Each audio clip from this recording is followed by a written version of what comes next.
well, this is the second time we've had to deal with a dangerous tree. Hey guys, DBZ here, and today I'm continuing with the What If Sailor Moon was in Dragon Ball Z, the movie specials edition, and now, with the previous one being Dragon Ball Z, the World's Strongest, it's now time to move on to Dragon Ball Z, the Tree of Might, and how I think the presence of the Sailor Guardians would affect said movie. And, well, let's get straight into it. Our story begins with our heroes enjoying a nice little camp out with a surprising addition to Chibiusa, because now that the Tree of Might pretty much enters the Namek Saga and Frieza Saga, that means the Time Rift has happened, which means Sailor Pluto, Mamoru, and Chibiusa have jumped through the Time Rift, and the two realities have begun to become one, which seems to be perfect timing considering what's about to happen. And, well, much like the original, and I believe due to the fault of the bad guys of this film, which resulted in the explosion of Yamcha's car, but also the fire to the rainforest, which is endangering the animals, and well, Chibiusa, Gohan, and Krillin, along with Bulma, are pretty much doing the best they can in order to protect the wildlife and put out the fires, which they managed to do. And feeling absolutely responsible for what happened in the forest, Gohan suggests that they look for the Dragon Balls and repair the damage to the forest, which they do much like in the original. And well, in the meantime, as the story progresses, the bad guys make their move and infiltrate planet Earth and plant the seeds for the Tree of Might, and are set back and waiting for the thing to grow. Meanwhile, Icarus has become very much attached to Gohan and Chibiusa, who is right now staying with the Sun family, while the Sailor Guardians are enjoying some much vacation time in the city, enjoying the beaches, playing volleyball and whatnot. And well,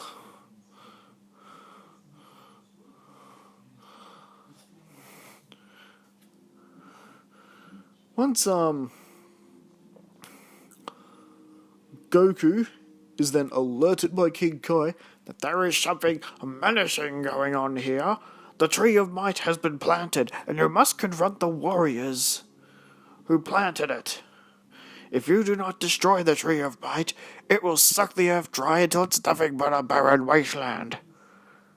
And, so, Goku, along with the Dragon Team, with the exception of Gohan and Chibiusa, who are being forced to stay back, but of course, they're just going to sneak out and wander off anyway. Now, meanwhile, the Tree of Might sprouts have been growing everywhere, causing absolute devastation to where they're going, and they even appear right where the Sailor Guardians are vacationing, and Luna and Artemis can tell there is an evil energy coming from the tree, and that it is essentially sucking out life energy from the planet. Gah, it's just like that tree we had to deal with those two siblings. Of course, that is a reference to the original Sailor Moon anime. You know, they had those two alien siblings who brought that tree that was sort of similar to this one, in a way. Although I don't think it was any near as powerful and frightening as the Tree of Might. But bottom line is, it is another annoying tree they got to deal with. And well, without further ado, the Sailor Guardians transform and pretty much begin to attack the tree. And unfortunately, their powers alone are not doing much. Even with having Mamoru, Tuxedo Mask, there to try and help, but ultimately they notice him collapsing, and for some reason he's actually getting weaker. He is weakening somehow. And yes, the Tree of Might is the culprit. Remember, Mamoru is the reincarnation of Prince Endymion, who was destined to rule the Earth. He's basically part of the Earth. So if the Earth is dying, he's dying. And well, you can already see it from his face becoming more colourless, and he is collapsed and unable to do anything. The only way Sailor Moon can save Mamoru is to get to the source of this problem and deal with it. And well, luckily King Kai, who, remember, is telepathically linked to Mars and Jupiter, because remember, they were killed by Nappa and Vegeta, he's able to fill them in on what's going on, and well, and also reveals to him where the source of this is coming from, and this is when they notice that their friends are in the middle of battling with the bad guys anyway, so they begin joining hands and preparing their sailor teleportation in order to get to the battlefield. Now, just prior to that, most of the things in the movie were going like they do in the original story, or in the original movie special. Yamcha, Krillin, Tien, and Chaozu would split up fighting with Turles' men. Turles, who happens to be a Saiyan, who looks just like Goku. He was like the evil version of Goku we got before Goku Black. I don't know about you guys, but I'm more a Turles fan than a Goku Black fan. But that's not the point, and let's not get off topic. And well, as it turns out, the battle is pretty much going the same way, and Goku is forced to join the battle, especially when Turles notices that Goku's son, Gohan, along with Chibiusa, are both getting involved in the battle, both of them jumping from Icarus, their new pet dragon, and entering the fray, battling with the weird purple alien twin guys whose names escape me. In fact, all of the lackeys that Turles is with, I don't know their names. And I just watched the movie special. I did try to learn their names, honestly. And well, anyway, with Chibiusa assisting Gohan, it's more or less an even fight until they pretty much run into Turles, and instantly they are not fooled by his striking resemblance to Goku, and the duo try to fight and attack Turles, but Turles is easily able to sweep Chibiusa away, which is essentially making her fall from the sky. And well, Turles is giving Gohan quite the beating. Yes, you are indeed a Saiyan warrior, after all. Your anger makes you stronger. Unless opposed by a stronger force such as myself. Gohan writhing in pain. And Piccolo shows up and we get that whole ordeal all the way up to where Turles has Gohan transform into a giant ape, because, well, it turns out that Turles knows how to do the Moon Blast, the same sort of technique that Vegeta used during the Saiyan arc, and essentially has Gohan transformed into a giant ape, and he's now running amok. And, well, Gohan inadvertently ends up having his sights set on his own father Goku, and pretty much father and son are forced to fight.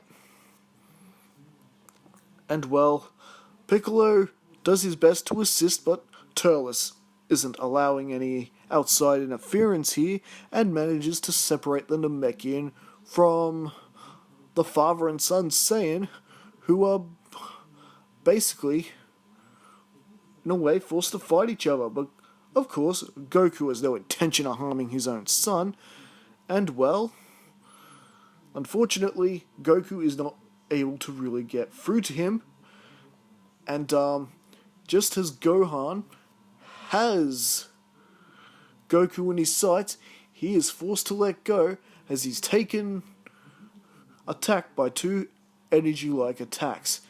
The attacks have come from Sailor Uranus and Neptune, who have joined the battle. World shaking! Deep! Submerge! Double hitting Gohan. I can't believe we have to deal with more Saiyans. Goku having to warn them, careful! That one's Gohan! He can't help it! And this has them suddenly hesitant. And Turles is just enjoying this, laughing at mere amusement. Ha ha ha ha! You're a fool, Kakarot. If you're really serious about winning this battle, you take out your own child. And, well, this gets under Neptune and Uranus' skin really quickly. We never do anything so cruel! And they essentially try and have a fight with Turles, but Turles ends up easily getting the better of the two. But luckily, little Icarus, the pet dragon, is able to soothe Gohan, and well, this was the opportunity Goku needed to essentially cut off his tail. Because Uranus and Neptune had Turles distracted, Turles didn't really have his chance to really try and kill Gohan, and or attack Icarus, angering Gohan to try and kill Turles, which could have resulted in Gohan's death had Goku hadn't cut off his tail in the original. But luckily, none of that happened because Turles is having fun smacking around Uranus and Neptune at the moment. And well, pretty much with that, Goku is now joining the battle.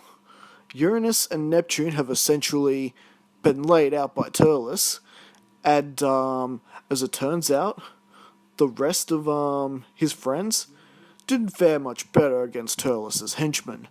So, the odds aren't looking for Goku, but luckily, this is the moment the other Sailor Guardians appear, poses and all. What you have done to our world is unforgivable, and we'll never forgive you for treating our friends like this. We are the pretty Guardians who fight for love and justice, and I'm Sailor Moon, and in the name of the moon, we'll punish you. Ha! I can't believe this, Kakarot. You have more girls and weaklings to fight for you. Well, bring them on. And Sailor Moon instructs to Goku, listen, you deal with your twin creep over here, and we'll take care of these guys, referring to Turles' henchmen. And well, everyone splits off to win their own battle. Now the good thing about this is that Goku hasn't expanded as much energy, so the battle between Goku and Turles is actually a much more closer one, even when Turles resorts to eating the fruit. Now as for the rest of Turles' henchmen, they are taken out by Sailor Moon, Mercury, Venus, Jupiter and Mars's teamwork. And when Turles does eat the fruit, yes, he's still stronger than Goku, yay. It's just a bit more of an even fight. It's because Goku just wasn't forced to expand quite as much energy as he done in the original version. And, well, as he starts getting weakened, the other Sailor Guardians are getting involved in the battle as well, and this is keeping Turles more or less on his toes, and we then get to the point where Goku is resorting to using the Spirit Bomb in order to hopefully wrap things up. And the first attempt, much like in the original, was a failure. Mind you, only just, because with the distracting numbers of the Sailor Guardians, Goku had almost succeeded in blowing up the tree. It was just at the very last second Turles was able to get free from the Sailor Guardians and stop the Spirit Bomb from destroying the tree and doing serious damage to everybody. And, well, from that point on, it's pretty much looking like that all is lost, but this is where Krillin, Piccolo, Yamcha, Tien, and even Chaozu began to regain a bit of their strength, and they, too, try their hand of battling the evil Saiyan Turles. It doesn't matter what you do, Turles. We will not allow you to destroy our home. And, well,